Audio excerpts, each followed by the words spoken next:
Egypt के शहर Alexandria के साहिल से 6.5 किलोमीटर दूर ठीक इस जगह पर डीप सी डाइवर्स ने समंदर के बॉटम पर कुछ ऐसा देखा जिस पर यकीन करना मुश्किल था।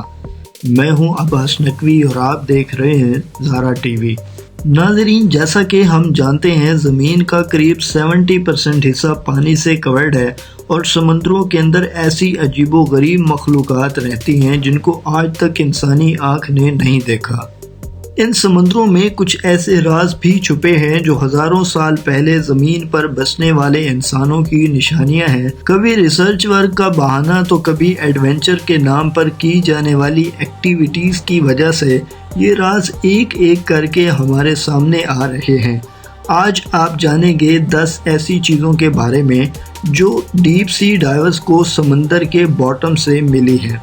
नंबर 10, क्या कोई रिवर समंदर के अंदर भी बह सकता है? इसका जवाब यकीनन होगा नहीं, लेकिन मेक्सिको के युकाटन पेनिनसुला में स्कूबा डाइवर्स ने एक ऐसा सीक्रेट स्पॉट दरियाफ्त किया जहां पर पानी के अंदर ही एक रिवर भी बहता है। जी हाँ, समंदर की बॉटम में बहने वाला ये रिवर दरअसल हाइड्रोजन सल्फाइड की एक मोटी लेयर की वजह से बना था, जिसके नीचे एक गार से आने वाला साल्ट वाटर भी मौजूद है। इस जगह को सेनोटे एंजेलिटा भी कहा जाता है। स्कूबा डाइवर्स के मुताबिक ऊपर से देखे जाने पर सेनोटे एंजेलिटा बिल्कुल नॉर्मल दिखती है, लेकिन तकरीबन 30 मीटर नीचे जाने के बाद जो मंजर दिखता है उस पर यकीन करना मुश्किल है।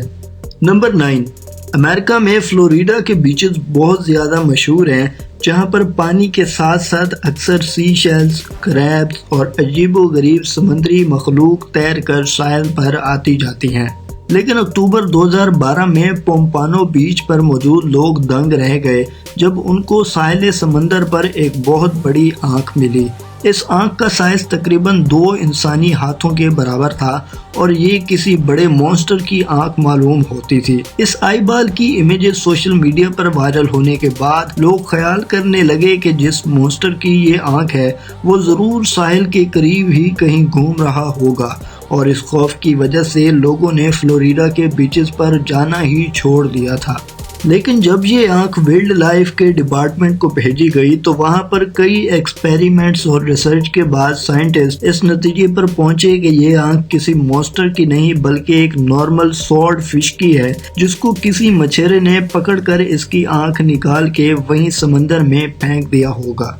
नंबर 8, इजिप्ट के शहर अलेक्जेंड्रिया के साहिल से 6.5 किलोमीटर दूर ठीक इस जगह पर डीप सी डाइवर्स ने कुछ ऐसा देखा जो बिल्कुल भी नॉर्मल नहीं था। जब ये बात फ्रेंच आर्कियोलॉजिस्ट फ्रैंक गोडियो तक पहुंची तो उन्होंने इस जगह पर तहकीक शुरू कर दी। हैरत अंगेज तौर पर इस जगह से 64 शिप्स, 700 एंकर्स, सोने से भरे हुए खजाने, 16 फीट लंबे स्टैच्यूज, टूटी फूटी इमारतों के हिस्से और छोटे छोटे पत्थर मिले जिन पर अजीबो गरीब लैंग्वेज में कुछ लिखा हुआ था। जिन खंडरात के नमूने इस जगह से मिले वो समंदर के अंदर ही कई किलोमीटर तक फैले हुए थे। माहिरीन के मुताबिक यहाँ पर 2300 साल पहले इजिप्ट का एक शहर आबाद था जो शायद इजिप्ट का मेन पोर्ट सिटी था और शायद यहाँ से मुल्क के कई कारोबारी मामलात भी चलाए जाते थे।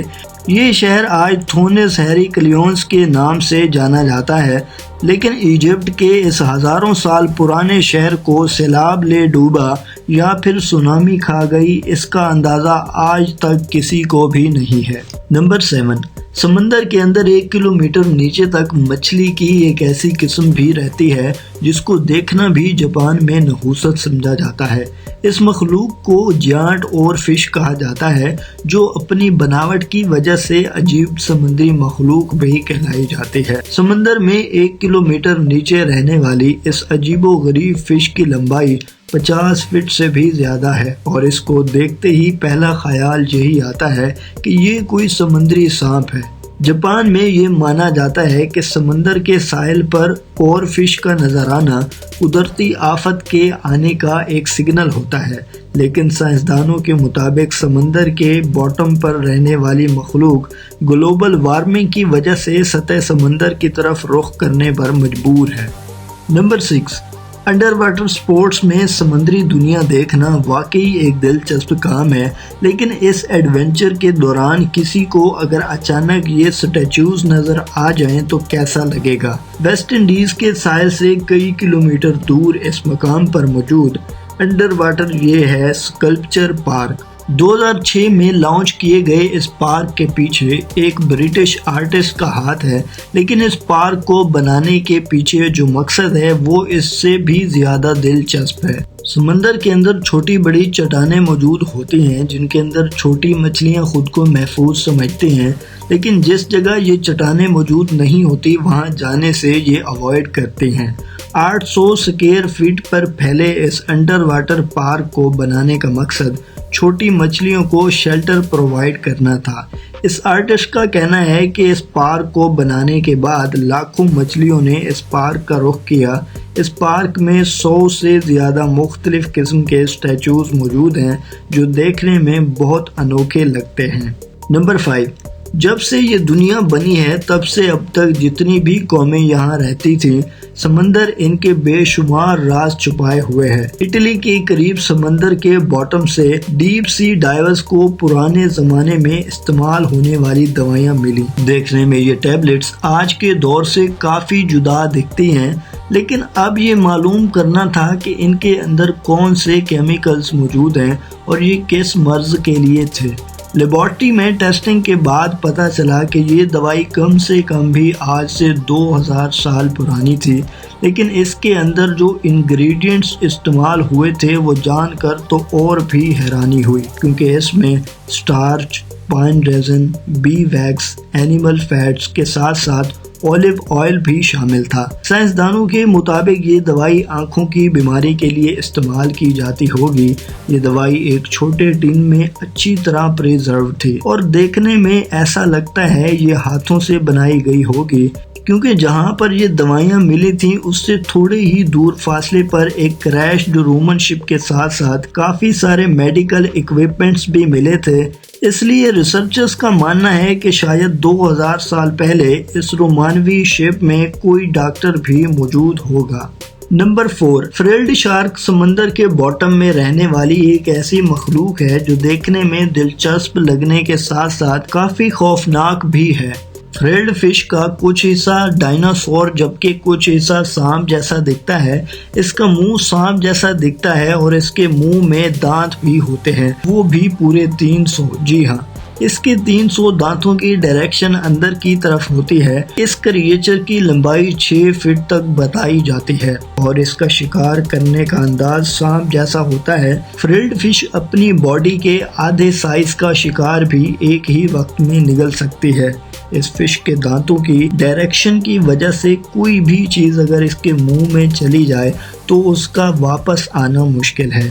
2007 में जापान के एक मछेरे ने फिशिंग के दौरान इस क्रिएचर को पहली बार पकड़ा। वाइल्ड लाइफ के इदारे ने इस क्रिएचर को पकड़कर इसको सी वाटर पोल में डाला, जहां इसकी पहली बार वीडियो बनाई गई।